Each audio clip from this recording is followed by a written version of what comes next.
राम जन्मभूमि के 5 जजों द्वारा सुनवाई होगी। इस समाचार को सुनने के बाद हमारे देश के सभी संतों में बहुत बड़ी प्रसन्नता छा गई। हमारे जगतगुरु शंकराचार्य, जगतगुरु रामानंदाचार्य, जगतगुरु रामानुजाचार्य, जगतगुरु वल्लभाचार्य, जगतगुरु निम्बारकाचार्य और हमारे देश के सभी महामंडलेश्वर संत और महंत सब लोगों के मन में ये काफ़ी उत्साह जागृत हुआ है कि अब दीपक मिश्रा ने जो निर्णय दिया था कि डे टू डे सुनवाई हो और 2 साल के अंदर इसका निर्णय हो जाए, लेकिन दीपक मिश्रा के निर्णय के बाद कांग्रेस के कपिल सिब्बल ने एक दरखास्त दे करके इसको रुकवा दिया था कि 2019 के चुनाव तक इसकी सुनवाई रोक दी जाए। दुर्भाग्य है इस देश का, 70 वर्षों तक कांग्रेस ने हिंदू मुसलमानों को आपस में लड़ाने का काम किया, सांप्रदायिक दंगा फैलाया, शासन किया। अब जब नरेंद्र मोदी ने कुर्सी संभाली है प्रधानमंत्री की और उन्होंने घोषणा किया सबका साथ सबका विकास, उस आधार पर समाज के हर वर्ग के लोगों को जोड़ने का काम किया। भाजपा ने, माननीय प्रधानमंत्री ने लोगों को जोड़ने का काम किया, लेकिन कांग्रेस ने लोगों को तोड़ने का काम किया। हम ये चाहते हैं कि हमारे देश की हिंदुओं की भावनाओं के अनुसार ऐतिहासिक तथ्यों को लेकर, आध्यात्मिक और सांस्कृतिक तत्वों को लेकर यदि निर्णय किया जाए तो ये सिद्ध हो जाएगा कि बाबर कभी अयोध्या नहीं आया। बाबर के नाम पर कोई चिन्ह राम जन्मभूमि के खंडहर के टूटने के बाद नहीं मिला। बाबर के नाम पर अयोध्या में कोई घाट नहीं, कोई बाड़ नहीं, कोई मोहल्ला नहीं। अयोध्या में सब राम के नाम पर है, राम कोट है, राम के नाम पर राम जन्मभूमि थाना है, राम के नाम पर राम जन्मभूमि चौकी है, राम के नाम पर राम घाट है, राम के पिता के नाम राजा दशरथ के नाम पर दशरथ घाट है, कौशल्या घाट है, कैकेयी घाट है, सुमित्रा घाट है। अयोध्या में बाढ़ भी कोई ऐसा नहीं है जो किसी इस्लाम के नाम पर हो या बाबर के नाम पर हो। सब कुछ केवल राम के नाम पर नगरी जानी जाती है। अयोध्या में कभी बाबर नहीं आया। मीर बाकी सिया मुसलमान था, उसने मंदिर को तोड़वाया 1528 में। सिया वक्फ बोर्ड के अध्यक्ष वसीम रिजवी ने साफ शब्दों में कह दिया है कि जहां रामलला विराजमान है वही राम की जन्मभूमि है। हम चाहते हैं कि देश में सांप्रदायिक शक्तियों को एक करने के लिए, जिससे सांप्रदायिक दंगा न हो, राष्ट्रीय सद्भावना बनी रहे, सांप्रदायिक सद्भावना बनी रहे, इसके लिए हम सब लोग मिलकर अयोध्या में भव्य रामलला के मंदिर का निर्माण करें। 4 जजों की पीठ और माननीय सुप्रीम कोर्ट के मुख्य न्यायाधीश मिलाकर 5 जजों की जो पीठ बैठी है, इस पीठ से हम लोगों को पूर्ण आशा है कि पूर्व न्यायाधीश दीपक मिश्रा ने जो निर्णय दिया था कि डे टू डे सुनवाई हो और 2 साल के अंदर इसका निर्णय हो जाए, मैं माननीय जजों से निवेदन करूंगा कि 2 महीने के अंदर डे टू डे सुनवाई हो। जैसे सन 2005 में मैंने गवाही दिया था तो 11 बजे से लेकर के रात को 9 बजे तक गवाही होती थी और दिन भर सुनवाई होती थी। केवल इंटरवेल होता था जलपान का, भोजन का, बस। ठीक उसी प्रकार से यदि 2 महीने तक लगातार सुनवाई हो जाए तो अभी चुनाव में 4 महीना बाकी है। हम 2 महीने के बाद अयोध्या में भव्य रामलला के मंदिर का निर्माण प्रारंभ कर देंगे। देखिए, मैं बताऊं, ये आवश्यक नहीं है कि प्रधानमंत्री ईंट रखे तभी मंदिर का निर्माण हो।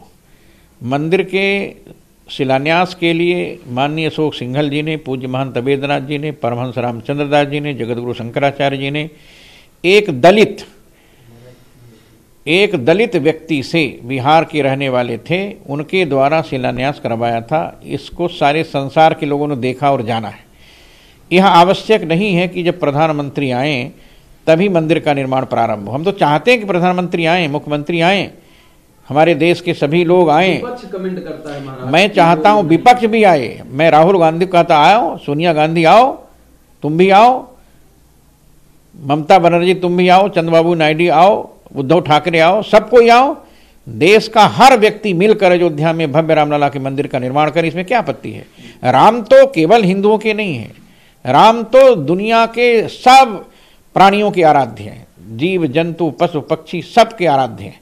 यदि सबके आराध्य हैं, यदि राहुल गांधी हिंदू बनने के लिए कुर्ते के ऊपर जनेऊ पहनकर शंकर की पूजा कर सकते हैं, पशुपतिनाथ जा सकते हैं और मानसरोवर जा सकते हैं, देवी देवताओं के मंदिरों में कुर्ते के ऊपर जनेऊ पहन करके सब जगह जा सकते हैं, तो अयोध्या में रामलला का दर्शन करने के लिए राहुल गांधी क्यों नहीं आए? आज तक राजीव गांधी क्यों नहीं आए? आज तक सोनिया गांधी क्यों नहीं आई? ये लोग क्यों नहीं आए? मैं तो चाहता हूं कि भारत के महामहिम राष्ट्रपति जी आए, हमारे उत्तर प्रदेश के महामहिम राज्यपाल आए, हमारे उत्तर प्रदेश के माननीय मुख्यमंत्री जी ने घोषणा भी कर दिया है कि हम चाहते हैं कि अयोध्या में भव्य रामलला के मंदिर का निर्माण हो। पूज्य महंत अवैधनाथ जी महाराज हमारे राम जन्मभूमि मुक्ति यज्ञ समिति के अध्यक्ष थे। उनकी अगुवाई में हमारे देश के संतों ने इस लड़ाई को लड़ा और विश्व की सबसे बड़ी लड़ाई राम जन्मभूमि की लड़ाई थी, जिसमें हम लोगों ने 6 दिसंबर 1992 को उस ढांचा को, जिस ढांचा में रामलला विराजमान थे, जो राम जन्मभूमि का खंडहर था जिसमें किसी प्रकार की इस्लाम का चिन्ह नहीं मिला, वहाँ जो चिन्ह मिला वहाँ दुर्गा जी की मूर्ति, गणेश जी की मूर्ति, हनुमान जी की मूर्ति, 12 भगवान स्वर की मूर्ति। मैंने तो जफर याब जिलानी से पूछा था कि दुनिया के किसी मस्जिद में तुम स्वर की मूर्ति दिखा दो, हनुमान जी की मूर्ति दिखा दो, दुर्गा जी की मूर्ति, विष्णु भगवान की मूर्ति दिखा दो, तो मैं राम जन्मभूमि न्यास का सदस्य होने के नाते कह दूंगा ये मंदिर नहीं मस्जिद है। लेकिन जफर याब जिलानी 5 दिन का टाइम लेने के बाद भी सिद्ध नहीं कर पाए। उन्होंने कहा कि बुत के सामने खुदा इबादत स्वीकार नहीं करता, ये कुरान में लिखा है, वहाँ कोई बुत नहीं है। देखिए मैं बताऊं, आप लोग पत्रकार हैं, मीडिया के हैं, आप लोगों को पता होना चाहिए कि प्रधानमंत्री या पार्लियामेंट तब तक कोई निर्णय नहीं ले सकते जब तक सुप्रीम कोर्ट का कोई निर्णय नहीं आ जाता। शाहबानो कांड में जब निर्णय आया तब राजीव गांधी ने कानून बनाया।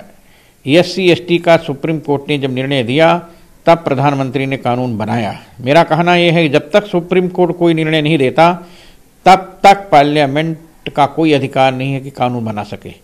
प्रधानमंत्री ने स्वयं कह दिया है, माननीय मोदी जी ने कहा है कि यदि सुप्रीम कोर्ट कोई निर्णय देता है तो उस निर्णय के बाद मेरा अधिकार है कि मैं क्या करूँगा, मैं क्या करूँगा। दुनिया जानती है कि मोदी चाहते हैं, योगी चाहते हैं, राष्ट्रीय स्वयंसेवक संघ के लोग चाहते हैं, विश्व हिंदू परिषद के लोग चाहते हैं, इस देश के सभी संत लोग चाहते हैं, इस देश का 99% हिंदू चाहता है कि अयोध्या में भव्य रामलला का मंदिर बने। कुछ गद्दार हिंदू ऐसे हैं, कुछ गद्दार हिंदू ऐसे हैं जो लोग नहीं चाहते हैं।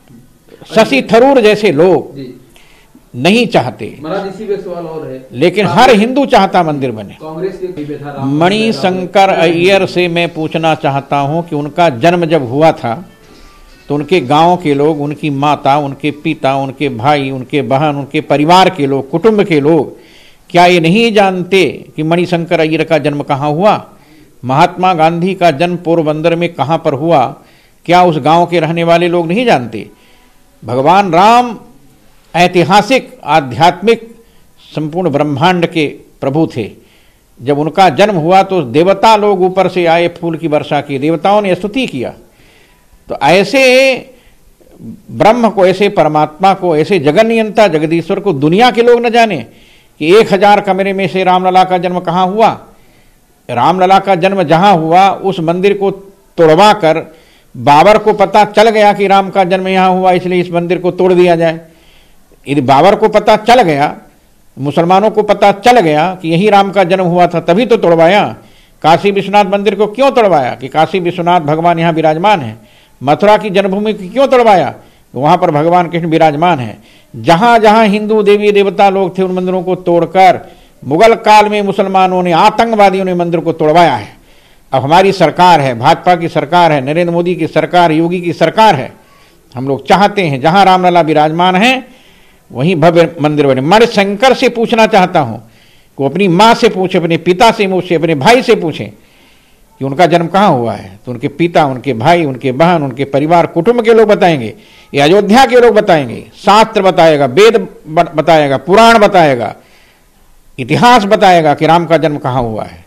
और जजों से निवेदन करूंगा कि जज लोग पुराण को पढ़ें, वाल्मीकि रामायण को पढ़ें। आध्यात्मिक शक्ति राम से पैदा होती है। राम को देखें, राम को पहचानें। वो केवल मुगलों के काल का नहीं, मुगलों का जन्म तो बाद में हुआ, केवल 1400 वर्ष हुआ। हमसे पूछा गया था कि राम का जन्म कब का है। हमने कहा वाल्मीकि रामायण में लिखा है, अयोध्या नाम नगरी तत्रासीन लोक विरसता मनुना मानवेन्द्रेण या पुरी निर्मिता स्वयं आयता 10 द्वेच योजनानि महापुरी श्रीमती त्रिणी विस्तीर्णा स्व विभक्त महापथा। 1,81,60,065 वर्ष पहले रामलला का जन्म हुआ।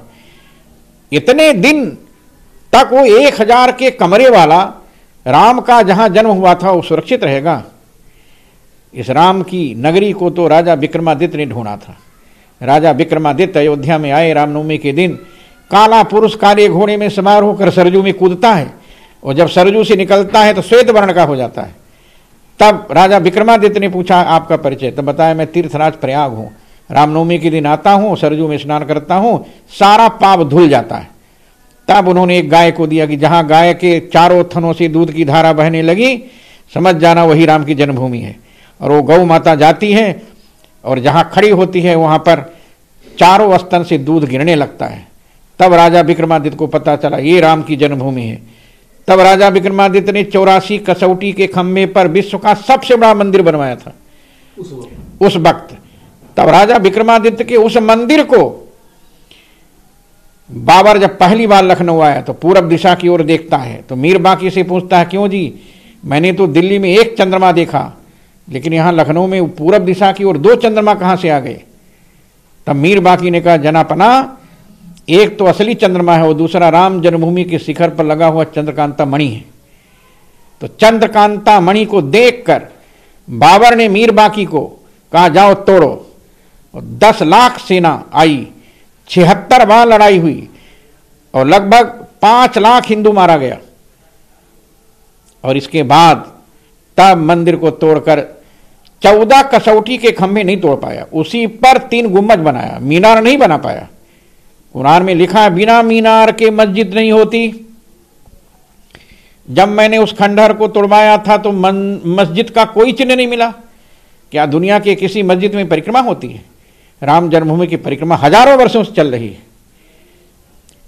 ये सारा दृश्य अयोध्या में जजों को आकर पहले देखना चाहिए फिर निर्णय देना चाहिए, लेकिन जज लोग कुर्सी में बैठकर वही लिख पढ़ देते हैं और जो कह देंगे वही होगा।